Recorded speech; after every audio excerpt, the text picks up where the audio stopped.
I never thought I'd clash with an HOA. Mostly because I don't live in one. My wife and I own a 40-acre ranch on the edge of town. It's not part of any subdivision. Not under HOA jurisdiction. Nothing. Just us, our land, our livestock, and a farmhouse my grandfather built. But apparently Karen didn't get the memo. She lived in a luxury HOA neighborhood right next to our boundary fence. Her house backed up to my pasture. And from the day she moved in, she acted like our ranch was just an extension of her little kingdom. First, it was small things. Complaints about my rooster crowing too early. Letters demanding I mow my pastures, so her backyard view looked prettier. Even telling delivery trucks not to use my private driveway because it ruined the aesthetic of the neighborhood. I ignored her. My land, my rules. But then she escalated.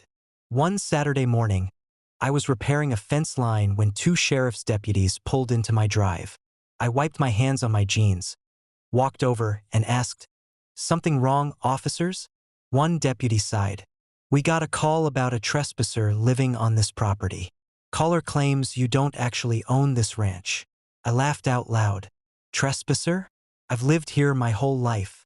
Who called this in?" They exchanged a look. "Neighbor named Karen." Of course. Moments later, Karen herself came marching across the property line, HOA binder in hand like it was the Constitution. She jabbed a finger toward me. "That man does not belong here. This land isn't zoned for residential use. He's squatting, and I demand you remove him immediately." The deputies raised their eyebrows. One asked, "Ma'am, do you have proof?" Karen flipped through her binder. "The HOA covenants clearly state no homeowner may use property for agricultural purposes." I couldn't help but grin. "Karen, this ranch isn't in your HOA. It never has been. You have zero authority here." She sputtered, "That's impossible. All properties in this area are under our jurisdiction." The deputy held up a hand. "Ma'am, this is county land. He owns it outright. We verified the deed in our system." "You're mistaken." Karen's face turned bright red. "No, he's lowering our property values. Arrest him." The deputies looked done. "Lady, if you keep making false reports, you'll be charged for misuse of emergency services." They turned to me, apologized, and left. Karen stormed back across the fence, muttering about calling the HOA board. I thought that was the end of it. Oh, how wrong I was. 2 weeks later, Karen tried again, this time with the HOA president and their lawyer in tow. They marched up my drive like an angry parade. The lawyer cleared his throat. "Sir, the HOA has voted, and you are hereby ordered to vacate this land. You are not in compliance with community standards." I burst out laughing. "Vacate my land? This ranch has been in my family since the 1950s. You don't get a vote." Karen smirked. "We'll take you to court. You'll lose." That's when I pulled out my ace card.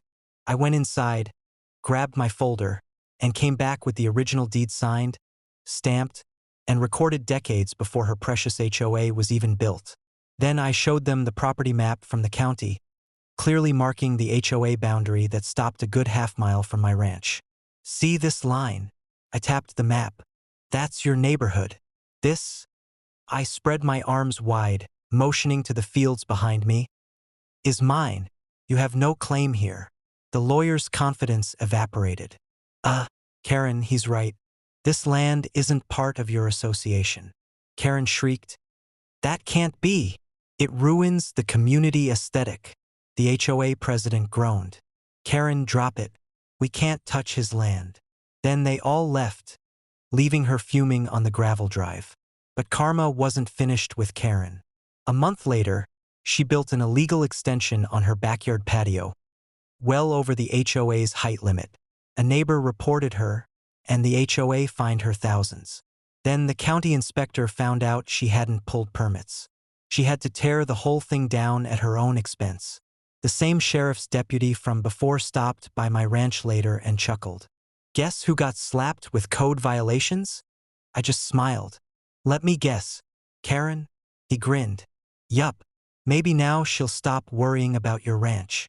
Since then, Karen hasn't called the cops on me again.